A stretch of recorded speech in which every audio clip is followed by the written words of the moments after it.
Do the same on the other one. Just push that right in. And then I take the edge of it and just kind of flatten those out. So if you look at those, they actually look like two little ears. Okay? And I'm going to scoop one of those up so you can see it up close. I'm afraid to hold it because I'm afraid I'll break it. Alright, so let me bring that up. As you can see, that looks just like an ear, okay? So that's all we do to create those is this little tool here. It's a clay shaper, and they're available at Mr. Art, MisterArt.com. And to find them, just search up clay tools, and you'll see them come up in the search, and they're called clay shapers. Okay? They have all kinds of shapes and sizes. I buy the small ones. I have a larger one. This is a size 2. And that's a taper point. And that's what I use most of the time on my figurines when I'm doing sculpting and things. This one is a cup chisel. It's just like the one we used, but the very tip of it has been cut flat. Okay, that might show you better. And then we have an angle chisel, and this one has been cut and made to a point. Okay. Next one, a flat chisel.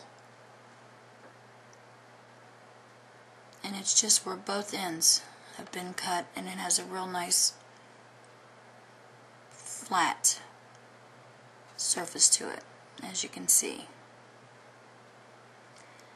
And these smaller ones are all size 0.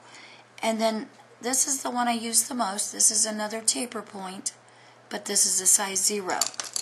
Like I said, I have the size 2, and you can see the difference in the size of these.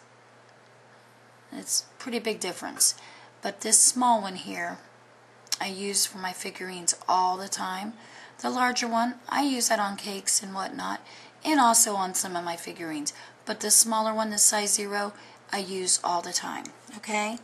So just a little word about clay shapers, because in my videos you'll see that I talk about those quite a bit, and I use them on most of my sugar figures. Okay? Now, you need to pick up your ear and get a little water on the back side.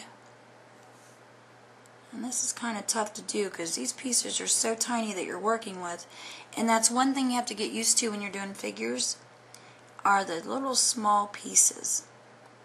Try and sit this on my paintbrush. And then I'm just going to take it and put it against the side of the head, pull the brush out, and let that attach to the head. Now, one way to know where to put your ears is you try to make them level with your nose. Okay, so the nose is here. Bring that around and have that, look level with your nose. Same line here. So it needs to come down just a tad. And then we'll get the other one.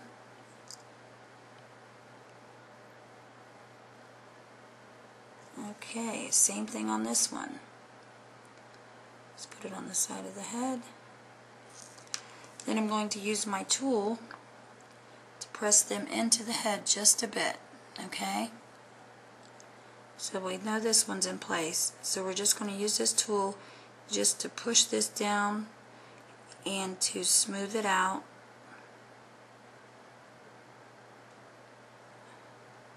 So that it looks normal. Okay?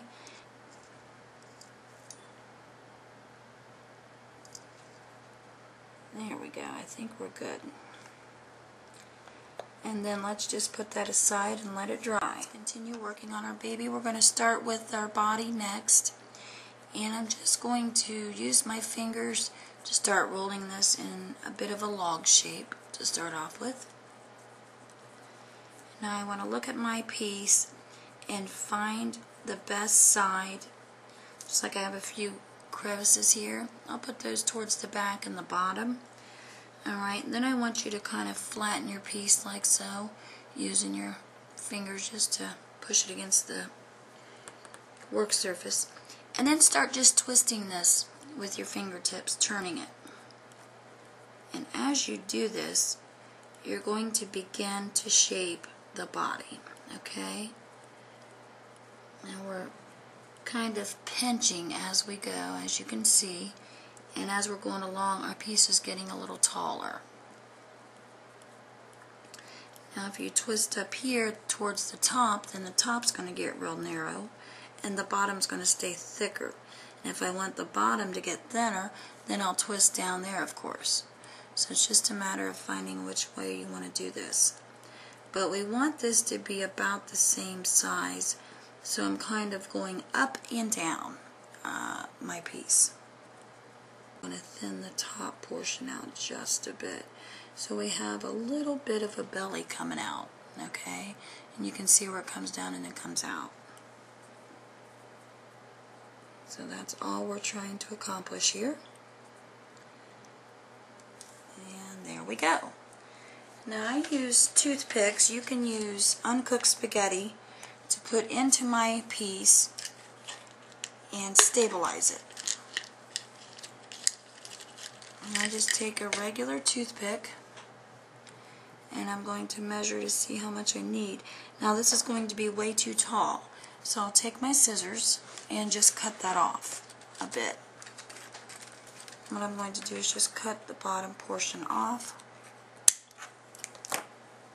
So if I look at that, that's perfect. I immerse this completely in the water that I have. Tap it off and then push that down in to my body. Now I want a little bit sticking out, okay, because I want that to hold my head in place. Now we've got that done. Let's go ahead and work on some arms and legs. Let's do the legs first. And these need to knead these balls of paste up again and get them soft and pliable, and then go into a ball shape like I said before, and then we're going to go from a ball to a sausage shape. Whoops, just move that out of the way. Okay, now I want to show you, as you're rolling this paste, put your two fingers towards the back half of it and roll this way, because we want the end of it to be a little larger. Sort of like this. And I'm just going to bend that up a bit. I'm holding the front with my two fingers and I'm bending this upwards, okay? And that's going to give you a little footed pajama look, okay?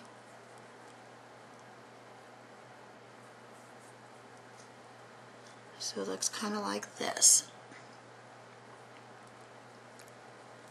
Side view. I'll just lay it down there so you can see what we've got. Like so. Just like our other one. Okay, let's work on our arms. Take your ball of paste, start rolling it out into a log shape as well, just like we did with legs.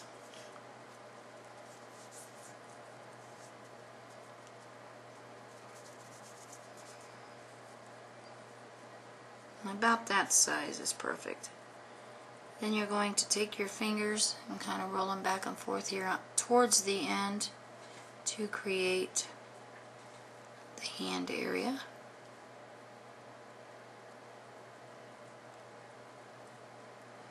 And then kind of flatten that out a bit.